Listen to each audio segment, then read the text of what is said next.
ओम नमः शिवाय दोस्तों, आप सभी का मेरे चैनल नारायण रत्नावली में स्वागत है। आप सभी को नवरात्रि की हार्दिक शुभकामनाएं। माता रानी आपकी हर मनोकामनाओं को पूरी करे। आज मैं आपको माँ दुर्गा के दूसरे रूप ब्रह्मचारिणी की कथा सुनाने जा रही हूँ।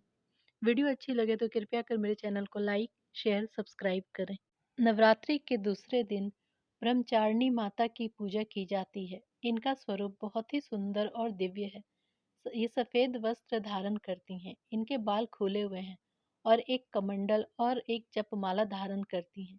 यह ज्ञान और शक्ति का प्रतीक है। माँ दुर्गा की दूसरी शक्ति का स्वरूप ब्रह्मचारिणी का है। यहाँ ब्रह्म शब्द का अर्थ है तपस्या और चारिणी शब्द का अर्थ है तप का आचरण करने वाली। माँ ब्रह्मचारिणी की कृपा से सर्वत्र सिद्धि और विजय की प्राप्ति होती है। दुर्गा पूजा के दूसरे दिन इन्हीं के स्वरूप की उपासना की जाती है। इस दिन साधक का मन स्वाधिष्ठान चक्र में शिथिल होता है। इस चक्र में अवस्थित योगी उनकी कृपा और भक्ति प्राप्त करता है। माँ ब्रह्मचारिणी की पूजा का मंत्र है, या देवी सर्वभूतेषु माँ ब्रह्मचारिणी रूपेण संस्थिता नमस्तस्यै नमस्तस्यै नमस्तस्यै नमो नमः। हे माँ सर्वत्र विराजमान और ब्रह्मचारिणी के रूप में प्रसिद्ध अम्बे, आपको मेरा बार बार प्रणाम है। मैं आपको बार बार प्रणाम करता हूँ। माँ दुर्गा का यह स्वरूप भक्तों और सिद्धों को अनंत फल देने वाला है। इनकी उपासना से मनुष्य में तप, त्याग, वैराग्य, सदाचार और संयम की वृद्धि होती है। जीवन के कठिन संघर्षों में भी उनका मन कर्तव्य पथ से विचलित नहीं होता है। आइए सुनते हैं माता के दूसरे स्वरूप ब्रह्मचारिणी की कथा। अपने पूर्व जन्म में जब ये हिमालय के घर पुत्री के रूप में उत्पन्न हुई थी, तब नारद जी के उपदेश से इन्होंने भगवान शंकर को पति रूप में प्राप्त करने के लिए अत्यंत कठिन तपस्या की थी। इस कठिन तपस्या के कारण इनका नाम ब्रह्मचारिणी हुआ। 1000 वर्ष इन्होंने केवल फल फूल खाकर व्यतीत किए। 100 वर्षों तक केवल शाक पर रहीं। कुछ कठिन दिनों तक कठिन उपवास रखते हुए खुले आकाश के नीचे वर्षा और धूप के भयानक कष्ट सहे। इस कठिन तपस्या के बाद 3000 वर्षों तक केवल जमीन पर टूटकर गिरे हुए बेलपत्रों को खाकर बिना रुके भगवान शंकर की आराधना करती रहीं। इसके बाद उन्होंने सूखे बेलपत्रों को भी खाना छोड़ दिया।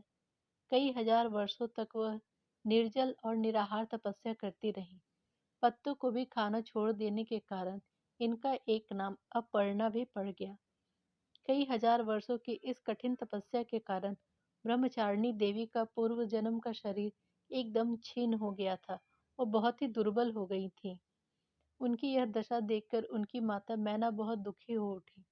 उन्होंने उन्हें कठिन तपस्या से जगाने के लिए आवाज दी और उन्होंने उमा के नाम से पुकारा। तब एक नाम उनका उमा भी पड़ गया।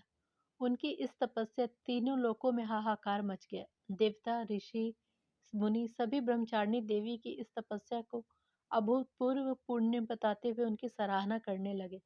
अंत में पितामह ब्रह्मा जी ने आकाशवाणी के द्वारा उन्हें कहा, हे देवी, आज तक किसी ने ऐसी कठोर तपस्या नहीं की थी। ऐसी तपस्या तुमसे ही संभव है। तुम्हारे इस अलौकिक कृत्य से चारों दिशाओं में तुम्हारी सराहना हो रही है। तुम्हारी मनोकामना परिपूर्ण होगी। भगवान शंकर ही तुम्हें पति के रूप में प्राप्त होंगे। अब तुम तपस्या को छोड़कर घर लौट जाओ। शीघ्र ही तुम्हारे पिता तुम्हें बुलाने आ रहे हैं। अपने इस कठिन तपोबल से माता ने अपने परम आराध्य भगवान शिव को पति के रूप में प्राप्त कर लिया था। ब्रह्मचारिणी माता का महत्व है। इनकी महिमा अपरंपार है। वे भक्तों को आध्यात्मिक और सांसारिक दोनों तरह के लाभ प्रदान करती हैं। उनकी पूजा करने से भक्तों का जीवन सुखमय और सफल बनता है। दुर्गा जी का यह दूसरा स्वरूप भक्तों को और सिद्धों को अनंत फल देने वाला है। इनकी उपासना से मनुष्य में तप, त्याग, वैराग्य, सदाचार और संयम की वृद्धि होती है। जीवन के कठिन संघर्षों में भी माँ ब्रह्मचारिणी देवी की कृपा से उसे हर तरफ सिद्धि और विजय की प्राप्ति होती है। ऐसा कहा जाता है कि जो भी व्यक्ति अध्यात्म और आत्मिक आनंद की कामना करते हैं, उन्हें ब्रह्मचारिणी की पूजा से यह सब अवश्य प्राप्त हो जाता है। इनकी पूजा करने वालों की इंद्रियां नियंत्रण में रहती हैं और मोक्ष का भागी बनता है। श्रद्धा के साथ नवरात्रि के दूसरे दिन माँ ब्रह्मचारिणी की पूजा करने से सुख, आरोग्य और प्रसन्नता की प्राप्ति होती है। साथ ही माता के भक्त हर प्रकार के भय से मुक्त हो जाते हैं।